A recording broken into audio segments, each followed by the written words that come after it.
Satellite इनकी बंद हो जाती है, इन्हें कहीं दिखाई नहीं देता। जो अधिकारी बैठे वो अंधे हो जाते हैं। जिनको हमने अपने तंत्र को व्यवस्थित करने के लिए बिठाया था वो ऐसे मकर जाल में फंस गए हैं कि वो किसानों के उत्पीड़न के सिवा दूसरा कोई काम ही नहीं कर रहे। सवाल ये है कि सरकार के एजेंडे में किसान नहीं है।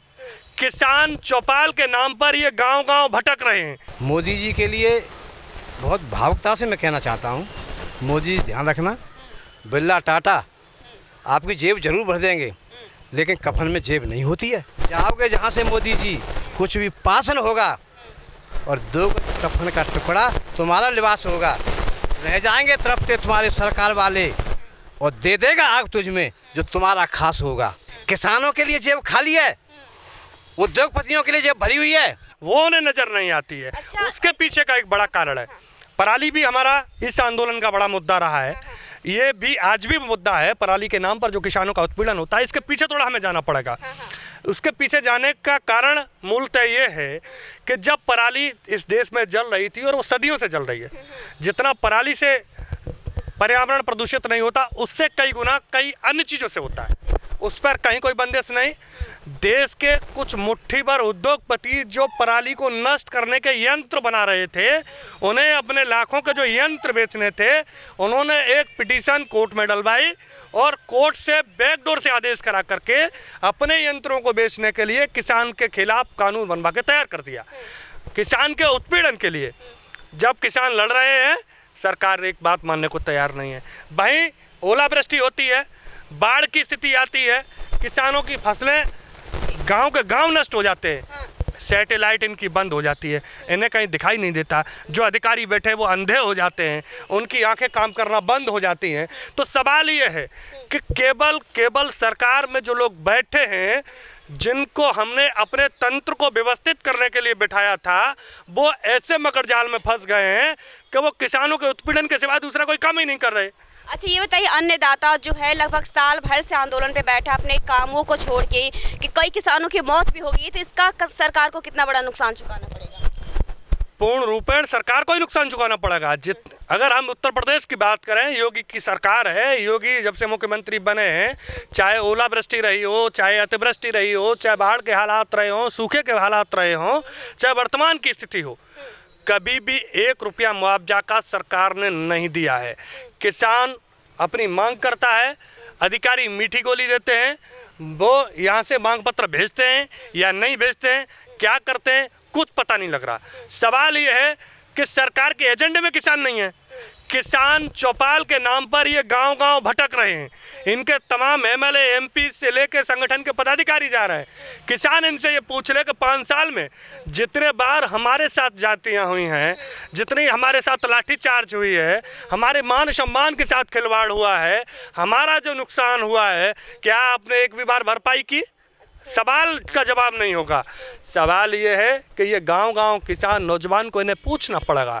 जब किसान नौजवान इनके पदाधिकारी एमएलए एमपी को गांव से रेदना शुरू करेगा, तब इनकी अकल ठिकाने आएगी। सवाल ये है कि जब तक ये किसान के साथ दिल खोल के खड़े नहीं होंगे तो किसान क्यों खड़ा हो जाए? अच्छा, ये बताइए, किसान को क्या लगता है कि आगामी चुनाव में वो किसे देखना चाहता है कि उसकी मांगों को मानेगा? मांगों को कौन मानेगा? ये जब मानते नहीं है तो किसान क्यों मानेगा? किसान किसकी सरकार देखना चाहती है आगामी विधानसभा? अब ये तो आगे रणनीति तैयार करेगी। जैसे किसान किसको चाहता है?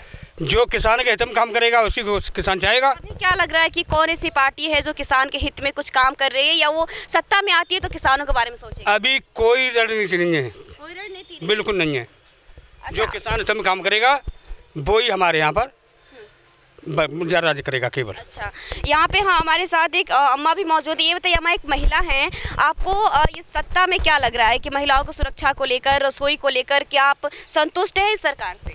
क्या जो आपने वो सिलेंडर दे दिया हो फ्री है, तो 1000 रुपए का तो भरवाना शुरू कर दिया, क्या कर दिया? कुछ नहीं कर दिया। उन्होंने तो पूरा मतलब प्रचार प्रसार हो गया कि उज्ज्वला रहते हैं, उससे कुछ भी नहीं है।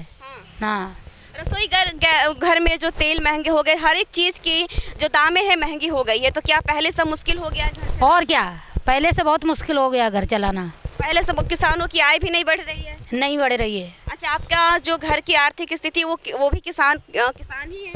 जी, किसानी पे ही निर्भर है जी। तो आप क्या चाहती हैं अगले विधानसभा चुनाव में कैसे नेता देखना चाहती हैं? अब जब वो आगे आएंगे तब बता देंगे, अभी तो कुछ नहीं पता है, अभी तो कोई नेता नहीं कुछ कर रहा है। क्या लगता है कि ये जो सरकार है किसानों के जो मुद्दे हैं उस पर कुछ वार्ता करने के लिए तैयार है? कोई तैयार अभी सरकार को 4.5 साल पूरी हो गए हैं, तो क्या सरकार को नहीं लगता है कि उसको भारी नुकसान चुकाना तैयार होती तो यहाँ 40 दिन से धरना नहीं चल रहा होता। जो शासन प्रशासन गहरी नींद में सो रहा है, कोई तैयार नहीं है बात करने के लिए। तो किसान की आगे की क्या रणनीति रहेगी इस आंदोलन को लेकर? आगे को देखेंगे, जो किसान हित में बात करेगा उसी को सपोर्ट करेंगे। 22 तारीख को महापंचायत है, महापंचायत में रणनीति तैयार होगी। अच्छा, 22 को महापंचायत? जी जी, यहीं कलेक्टेड यहीं पे। अच्छा, तो क्या लगता है आगे की किसान की रणनीति क्या रहेगी? किसान की रणनीति क्या रहेगी वो तो समय बताएगा। जब ये हमारे को जीरो समझ रहे हैं तो हम भी इनको जीरो समझेंगे। ये झूठे वादे करते रहेंगे तो हम भी, अब वो नहीं है कि जो झूठे आए और जातिवाद में बांट दिया और चल के इनको कर दिया। जब ये हमारे साथ नहीं तो हम इनके साथ नहीं, वो तो क्लियर है। अच्छा, लगभग यहाँ से किसान 40 दिनों से आंदोलन कर रहा है, जगह जगह कई जगहों पे किसान आंदोलन कर रहा है, तो कहीं यहाँ पे कोई आया आपसे पूछने? यहाँ के लिए कोई ना आया, जहाँ ज्ञापन देते हुए कम से कम 1 साल है कि वो सब पेड़ खाते में डाल देते हैं लोग, वो झूठे वादा करने के लिए बैठे। और किसानों की मानहानि का मान लीजिए, किसी कीमत पर मानने के लिए तैयार नहीं, छोटा अधिकारी हो बड़ा अधिकारी हो, चाहे मुख्यमंत्री योगी जी हो। जब ये झूठी वादा करना चाहते हैं, किसानों को सोचते हैं कि किसान हमारे हित में आ जाए। जो किसान के हित की बात सोचेगा, किसान को रोटी देगा, वो राज करेगा। अंततः ऐसे झूठी वादा करने वाला इंसान नहीं कर पाएगा राज। आप एक बात, ये थी किसानों की अपनी राय। और यहाँ एटा में बहुत सारे किसान जो हैं जो यहाँ पे 40 दिनों से धरना प्रदर्शन कर रहे हैं। कई अलग अलग जगहों पे किसान धरना प्रदर्शन कर रहे हैं, लेकिन सरकार जो इनकी सुनने को तैयार नहीं है। आगे बढ़ते हैं, ये बताइए, सरकार जो है वो कह रही है कि जो किसान आंदोलन पे बैठे हैं वो किसान ही नहीं है। सरकार तो इस देश के हर व्यक्ति को कहती है, जो उनकी आवाज़ गलत उठाता है ना, उसे ही कहती है कि पाकिस्तानी है, ये आतंकवादी है। ये देश का किसान किसान है। आने वाले चुनाव में किसान इस सरकार को बताएगा कि हम किसान हैं। किसान ने ठान लिया है। आज पूरे देश में जो आंदोलन है उससे तय हो चुका है कि आने वाली सरकार जो कोई भी हो वो किसान हित को आगे रखकर काम करेगी। ये किसान ने सबको बता दिया है। तो किसान आगे किसको देखना चाहता है? किसान उसे देखना चाहता है जो किसान हित की बात करना चाहता है। क्या किसानों की नज़र में अभी कोई ऐसी पार्टियां हैं जो लगता है कि किसानों के हित में है? बिल्कुल पार्टियां हैं, लेकिन किसान अपने पत्ते तभी खोलेगा समय आने पर। अच्छा, किसान अभी अपने पत्ते समय आने पे खोलेगा। बिल्कुल, किसान ने ठान लिया है। ये गुमराह करना किसान को जानते हैं, तो किसान भी गुमराह करना सरकारों को जानता है। वो अपने पत्ते तभी खोलेगा जब चुनाव का समय आएगा। अच्छा, ये बताइए, 40 दिन से आप आंदोलन कर रहे हैं यहाँ पे, क्या कोई सुनवाई हुई है? कोई सुनवाई नहीं है। ऐसा मालूम पड़ता है कि इन्होंने तालमेल कर लिया, शासन प्रशासन ने तालमेल कर लिया है। और हमने भी ये ठान लिया है, चाहे गाजीपुर बॉर्डर हो, चाहे सिंदूर बॉर्डर हो, चाहे एटा का धरना हो, कि जब तक किसानों की मांगें नहीं मानी जाएगी, किसान हटने वाला नहीं है। मोदी जी के लिए बहुत भावुकता से मैं कहना चाहता हूँ, मोदी जी ध्यान रखना, बिरला टाटा आपकी जेब जरूर भर देंगे, लेकिन कफन में जेब नहीं होती है। कफन में जेब नहीं होती है। जाओगे जहाँ से मोदी जी, कुछ भी पासन होगा और 2 कफन का टुकड़ा तुम्हारा लिबास होगा। रह जाएंगे तरफते तुम्हारे सरकार वाले और दे देगा आग तुझ में जो तुम्हारा खास होगा। ये न समझें कि कफन में जेब होती है। किसानों के लिए जेब खाली है, उद्योगपतियों के लिए जेब भरी हुई है। खेती किसानी को प्राइवेट सेक्टर में दे रहे हैं, रेलवे प्राइवेट सेक्टर में चली गई, हवाई जहाज प्राइवेट सेक्टर चले गए। निजीकरण को क्यों बढ़ रहे हो? विकास का रास्ता यही है क्या? औद्योगिक प्रगति का रास्ता यही है? किसानों की ज़मीन देने, बच्चों की आहें आप क्यों लेना चाहते हैं? आप उनको न्याय दे दीजिए, आपको ध्यान रखना है। अच्छा, किसानों की कई दौर की वार्ता भी हुई है सरकार से, तो उसमें सरकार ने क्या कहा?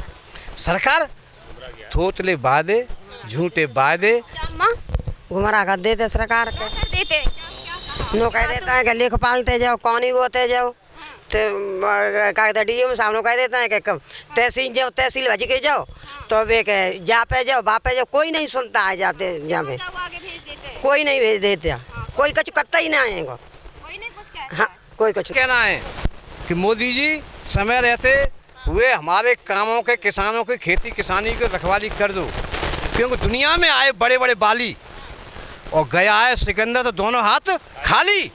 पैसा ही पैसा, घर बाहर हो पैसा, ये ऐसा है पैसा जो सातना चलेगा, जो सातना चलेगा, कोई काम ना करेगा। आप ये कहना चाहते हैं कि सरकार बिजनेस कर रही है? बिजनेस क्या कर रही है? उद्योगपतियों से डील है, मतलब डील कोई बिजनेस कर रही है? डील है, उसको छोड़ करके वक्त आ चुका है, बहुत हो गया। किसानों की तरफ बढ़िए, किसानों से एक नज़र रखिए, दोनों नज़र, एक नज़र रखिए, एक उधर रखिए, जो यहाँ से काम चलता है। किसान भी बुरी तरह से देख रहा है, हाथ है, फसलें नष्ट हो गई हैं, धान की फसल नष्ट हो गई, बाजरे की फसल नष्ट हो गई, सरसों की फसल नष्ट हो गई। पूरे सत्य जांच करा लें। हम आपके प्रतिक्रिया जानना चाहेंगे, खुला चैलेंज है। जलेसर में गेहूं की फसल नष्ट हुई, डॉक्यूमेंट्स बने, कागज बने, बस्ते दुबके क्यों पड़े, उसे निकालिए, तब हम जाने योगी सरकार को कि वास्तव में सरकार कर रही है, उनको बचाने कार्य कर रही है। दीजिए किसानों को सत्यता के लिए, कोई प्रमाण की आवश्यकता नहीं होती है। बिल्कुल बिल्कुल। हाँ, ये किसानों का आंदोलन है और किसानों की आक्रोश से कुछ ज़्यादा ही देखने को मिल रहा है। यहाँ पे एटा कलेक्ट्रेट में भी किसान लगातार 40 दिन से धरना प्रदर्शन पे बैठे हैं। अब देखते हैं कि आने वाले चुनाव में सत्ता में जो सरकार है उसे इसका कितना भारी कीमत चुकाना पड़ रहा है। एटा से मैं संगीता यादव।